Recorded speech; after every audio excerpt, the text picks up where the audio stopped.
story of how God was seeking a bride for his son.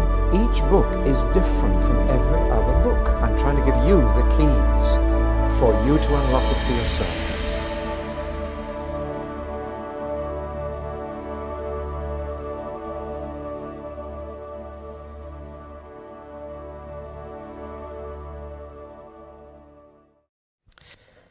We shall shortly be studying Malachi, the last book in the Old Testament. But before we do so, I just want to spend a few minutes talking about an important question that arises from all the Old Testament prophets, and especially those we've been looking at. Most of the Old Testament prophets make predictions about the future of the nation Israel, the Jewish people. And yet you can go to many churches in this country and other countries and never hear about any future for God's people Israel. And there's a reason for that. And that is that there are different ways of treating these predictions about the future of Israel. 3 different ways, in fact. And possibly the majority of Protestant churches in the West treat these predictions in a different way from the way I've taken them in the introductions that I've given you to the Old Testament prophets. Things that are promised about the future of Jerusalem and the future of Israel and their place among the nations and so on, will these actually come true? Now, the 3 positions are these. First of all, one group of Bible interpreters say all these promises were conditional. They were always conditional on Israel being faithful and obedient to God, and that therefore, because they were not, all these predictions have been cancelled. They've fallen to the ground. They will never happen, because the conditions attached to them were not fulfilled. Because they were conditional, in other words, these things can happen if you cooperate. And that having not cooperated, and in particular, having refused Jesus as their Messiah, the Jews have now forfeited their entire future. And all these predictions have fallen to the ground. They will never happen. They might have happened in the past, but in fact they never were fulfilled and never will be. That's one reason why some preachers never talk about Israel or its future. The second approach is that they were unconditional, that they will, it's not a case of they will happen if, but they will happen whether or not. That they are unconditional, that God has said, this is what I intend to do, and I will do it. But even within this group of those who take these predictions as absolutely certain to happen, there are 2 totally different ways of saying how they will happen. And probably the major way in which churches say they will happen is to say that they are already happening to the church, and that these predictions are already being fulfilled in a symbolic or spiritual way in the church. And this is the view we call replacement theology, that the church has replaced Israel. And therefore all the predictions made to Israel are now to be fulfilled in the church and are being fulfilled in the present, but in a spiritual way, not in a literal way. So that we are being brought to the heavenly Jerusalem, not an earthly one, and the promises of fertility and blessing are seen in church growth and so on. It's intriguing. I can't help being a bit sarcastic here, because all the predictions of blessing are applied to the church, but all the predictions of cursing are quietly put in the waste paper basket. And this seems to me an awful way of treating the Bible. The old authorized versions, if you go through the prophet Isaiah, every blessing promised, it says blessing on the church, and every curse promised says curse on Israel. And this seems to me a bad case of prejudice.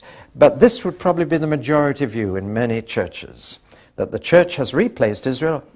God is finished with Israel altogether. We have to evangelize them like we evangelize any other nation. And that's all there is to it. They don't have any future as a people. But individual Jews who get converted, they have a future along with us Gentiles in the church. And this habit of calling the church the New Israel is very, very common. And yet the name Israel occurs 74 times in the New Testament, and not once is it clearly applied to the church. In 73 of those, it is clearly applied to the Jewish people. There's only one verse that could be a little ambiguous. Now, that's not enough to apply the name Israel to the church. And I believe we shouldn't call the church the New Israel. The New Testament doesn't do it. But that's that second view. So that it says these predictions made to Israel are now being fulfilled in the present, in the church, but in a spiritual way, and therefore are fulfilled by Christ's first coming. The third and last view, and the view I've taken when I've been teaching the prophets to you, is that those predictions were unconditional, they will happen, but that they will happen literally to Israel, as God said they would. And that therefore most of them are still future. The phrase, then all Israel will be saved, is taken by these people to mean the church will be complete. But here it's that Israel will be saved. And therefore the fulfillment of these predictions tends to focus on the second coming rather than the first coming of Christ. Now here are three positions, and you must work your way through and come to your own conviction about these. But some of the decisive factors to me are particularly Paul's section in the letter to the Romans, and particularly Romans chapter 11, where he says, has God finished with the Jews? Never. They may have rejected him, but he hasn't rejected them. And the fact that people like Malachi say, I hate divorce. God doesn't give up that easily on a people. He said to them again and again, you may break my covenant with you, but I will never break it. And the fact that Israel is still around, I believe to be proof that God keeps his word. They are still his chosen people, even in unbelief, because he chose them, and he doesn't go back on his promises. Well, now, I've given away my position, it's there, and therefore the second coming seems to be a focus for much of the fulfillment of all this. I do find that these people have a very hazy view as to why Jesus is coming back. If you ask them, do you believe Jesus is coming back? They say, oh yes. Then why? What do you think he's coming back to do? Take us to heaven, but you'll already be there if you've died. Why does he have to come back? And why does he have to bring all of us back? Why do we have to live on earth a second time? You do realize that, don't you? That when he comes, God will bring with him all those who've fallen asleep, so that all Christians are going to live on earth, this earth, a second time. That's where we're going to get our new bodies. You don't need a new body in heaven, but you do need one to live here. So why are we all coming back and getting a new body down here? There's some great purpose to be fulfilled here, long before there's a new heaven and a new earth. I believe the answer to the question, why has Jesus to come back? It is to reign over all the nations, and then we'll shout, hallelujah, the kingdoms of this world have become the kingdom of our God and of his Christ, and he shall reign forever and ever. Well, that's the explanation. Now let's move on to the last book in the Old Testament, and this happens to be the last video I make on the Bible. We've made 65 others, and this is the last book that we're putting onto video. The background to Malachi is much the same as for Haggai and Zechariah, only worse. We have now gone 100 years after the return from exile in Babylon, and I'm afraid things are not good. Jerusalem is still deserted. People living in the country around them still don't want them back. The land is still largely barren and uncultivated. There are poor harvests, and they're getting locust swarms. Life is hard and precarious. The building is finished of the temple, but it's such a small thing compared with Solomon's. It was finished in 520, but now we're way down the line. The walls, which were broken, have been built up by Nehemiah, but people still prefer living out in the country, and it's a job getting them back into town. They haven't built a palace because they don't have a king. They've got the royal line, but the family of Zerubbabel is living in a poor house. They're not allowed to reign. The Persian governor is still their ruler. They're still just a little hill town and surrounding villages. They're nothing like the kingdom of David. And so the people are disappointed and disillusioned and even despairing. And they're beginning to ask, was it worth it? We've been back for 100 years, and where's this kingdom we were going to build? And so they were asking a question which I'm afraid people ask today. I can put it very simply. They were saying, why bother? And therefore they were becoming complacent, contented, they were settling down, and this depression was having a devastating effect on their religious life for a start. They'd learned the lesson about idolatry in the exile. They never went again after other gods or changed their religion, but their religion had become a formality. They still went to the temple, but it was largely out of tradition. It was ritual without reality. It was no longer a priority. And they were now asking what was the minimum amount of time they need spend on religious activity. And what's the minimum amount of money they could get away with. How small a coin they could put in the temple collection. A tip instead of a gift. And I'm afraid the fact is that the more you put into your faith, the more you get out of it. And the less you put into your devotions, the less you get out of them. And the priests were like the people. I'm afraid by the time Malachi came along, the priests were just doing it for a living. They were honestly not bothered about how many people came to attend the services, as long as they just got through it and got their living. I'm afraid that's true also today. And they were neglecting teaching the Scripture. They were just keeping the services going in a casual and careless manner, as if anything would do for God. No longer did they offer the best. They just kept it going. Not only had this an effect on their religious life, but when you get that attitude to your religious life, it begins to affect your moral life too. And sure enough, this was happening. When you say, why bother about God, it's not long before you say, why bother trying to be godly? Or to put it more simply, when one generation gets this way about God, why bother about God, the next generation will be saying, why be good? And we have lived to see that in our lifetime, because we are now in the third and fourth generation away from church. I remember going into a factory canteen to speak to the men, and a man got up and challenged me at the end. He said, I'm not boasting, but he said, you ask the other workers here who they go to when they're in trouble and who helps them. He said, they'll say me. And he said, I'm not boasting, I'm just telling you facts. Come to our street. And he said, you'll find, ask all my neighbors, who's the man who helps them most when they're in trouble? And he said, they'll say me. Now he said, I don't go to church, I don't read my Bible, I don't say my prayers. How do you explain that? And he was taking the old line of, I can be as good a Christian without going to church as you. He said, how do you explain that? He was saying, I don't bother about God, but I live a good life. And I had to ask the Holy Spirit to give me a word of knowledge. I said, your grandfather went to church, didn't he? Your grandfather prayed, read his Bible, didn't he? He said, yes. So I'll tell you something more. Your grandchildren won't be like you. Because if you don't pass God on, you can't pass goodness on. And you see, you can live for a couple of 3 generations on the faith of your forefathers, but then it runs out. And goodness disappears when God disappears. This is what Malachi was finding. And so the people were just saying, look after yourself, look after number one, make as much money as you can, and give as little to God as you need. They'd got into trading, and Jews are good at this. And even though they knew trading was wrong on the Sabbath, do you know what they did? They built out-of-town supermarkets just outside the gates, so they could open them on the Sabbath. Isn't it interesting?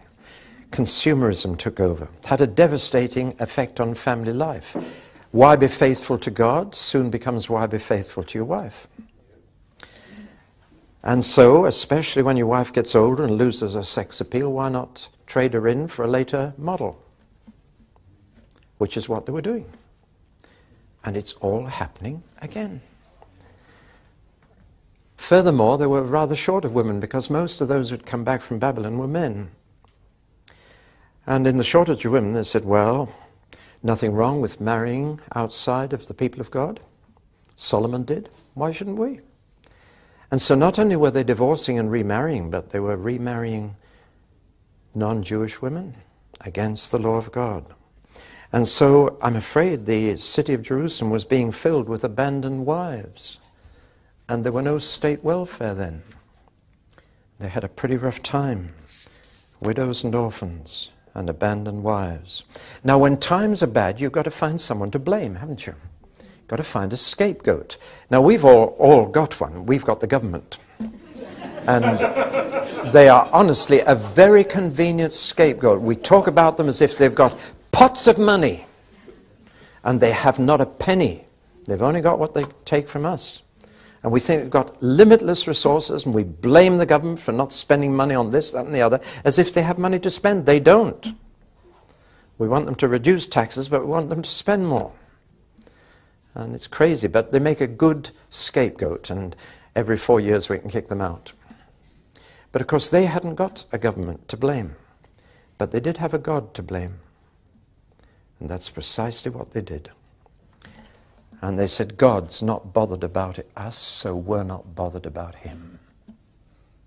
It sounded very impressive. They said, God has stopped loving us, so we've just stopped loving him. They said, we can't believe in a God of love. Look at the situation we're in. We're having to look after ourselves. He's abandoned us, so we might as well just look after number one. Now, their criticism of God had two sides to it. On the one hand, they said, God doesn't reward good living. And on the other side, he doesn't punish bad living. So why bother? Now, this seems so real and relevant, doesn't it? There's so many people who think and talk like this, or if they don't talk like it, they live like it. They don't bother about God because they say he doesn't bother about us, how we live. And God seemed to be doing neither. So why bother to keep his laws? What's wrong with bending his laws? Now Malachi had to deal with this situation, and he came. His whole prophecy is in prose, not poetry. And that to me is a very serious indication of something.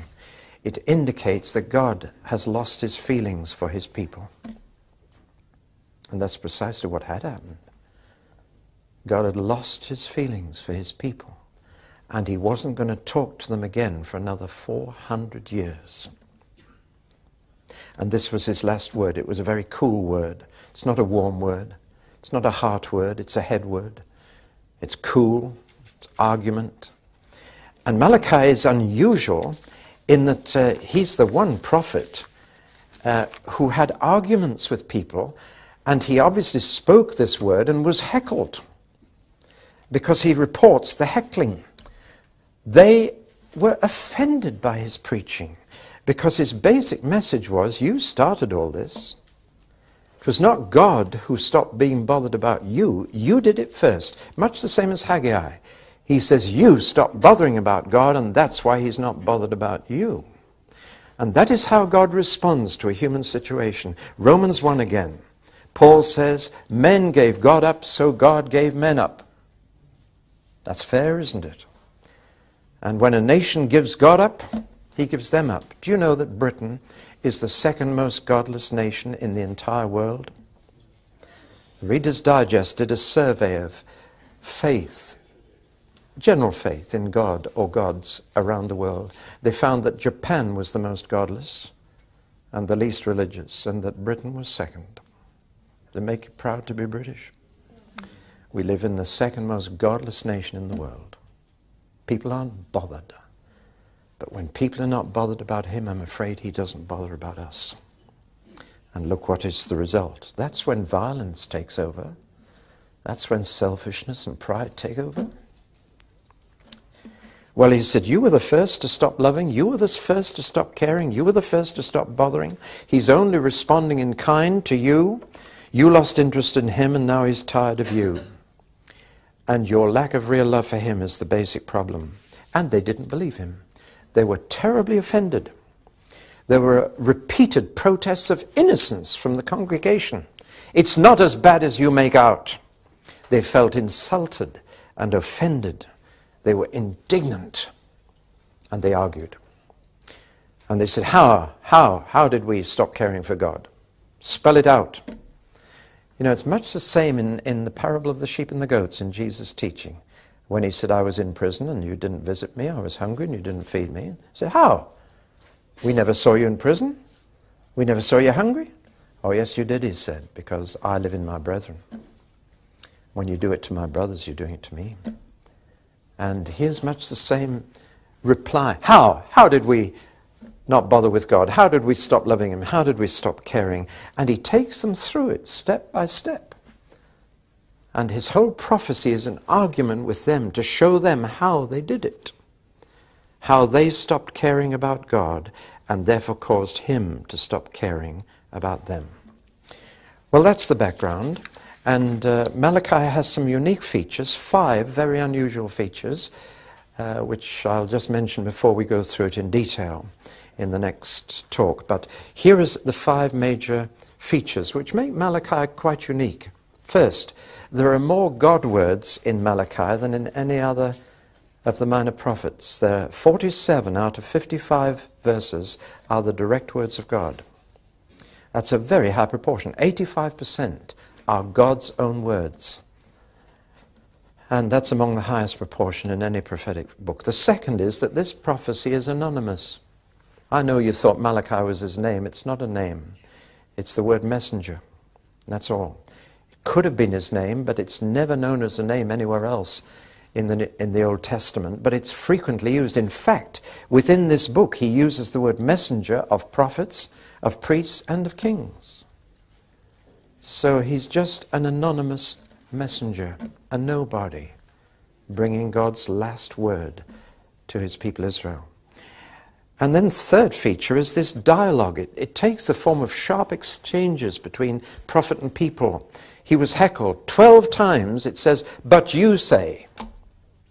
But you say. They argued 12 times. They kept interrupting him and said, that's not true. That's exaggeration. You're making us out to be worse than we are. And he had to deal with every objection, which he did very effectively. The fourth feature I've already mentioned. It's prose, not poetry, because God's feelings have run out. Dried up. God feels drained. He feels exhausted with his people. And therefore he won't talk to them for another 400 years. You need to see God's heart here. Wouldn't you be fed up if, having taken them to exile and brought them home, they now can't be bothered about God? And the fifth feature is, of course, that this is God's last word.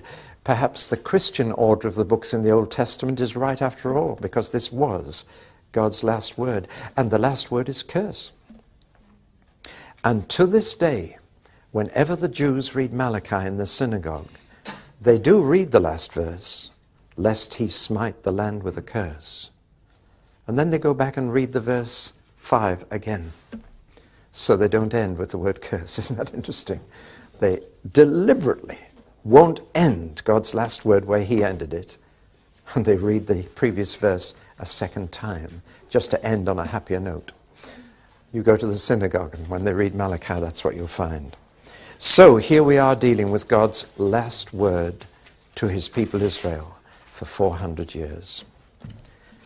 Well, now, as we look at the outline itself, we'll take just the first little bit. He announced that God had loved Jacob and hated Esau. How many of the deepest divisions today go right back into history? The whole Arab-Israeli conflict goes back to Ishmael and Isaac. And here we have a conflict that goes right back to Jacob and Esau, those twins. But having said that, I want you to know that in the Bible, loved and hated do not mean what we mean by these words, and therefore we get a wrong impression. To love someone is to care for them and seek their highest good. It's not to feel good about them. And to hate someone, in Bible language, is not to care for someone and not to seek their good. And when Jesus said, you're not worthy to follow me if you don't hate your father and mother, he wasn't meaning that you've got to have bitterness and resentment towards them. He's meaning you to care for me more than them.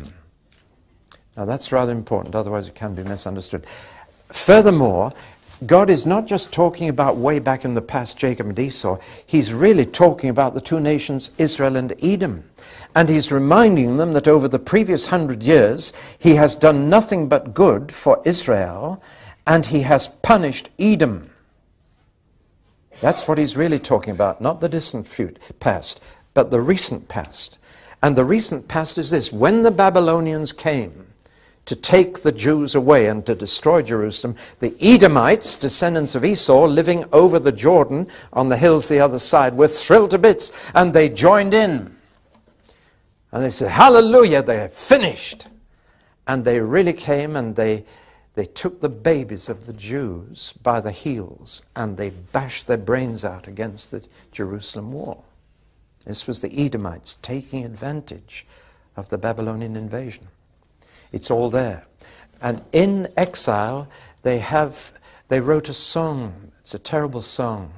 It goes something like this. I can't just quote the exact words because I want to give you the gist of it. We hung our harps in the willow trees. How could we sing the songs of Zion in a foreign land? May my tongue cleave to the roof of my mouth and my hand forget its cunning. If I forget thee, O Jerusalem. You know the psalm. And it ends, happy shall he be who dashes your babies against the stones. Edom. And you get a picture there of what happened. It wasn't just that the Babylonians took them. Edom joined in. The descendants of Esau came against the descendants of Jacob. Since then, God has punished Edom. In a few months' time, some of us will be in Petra. That's where Edom lived. It's now an empty ruin. That was Mount Seir. That's where the descendants of Esau lived.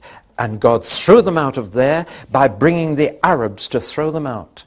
And they had to go and live in the Negev desert, where there was no crops, and they had to scratch a living as virtual Bedouins traveling, Edomites. And so the name of the Negev, that desert in the Sinai Peninsula, became Edom.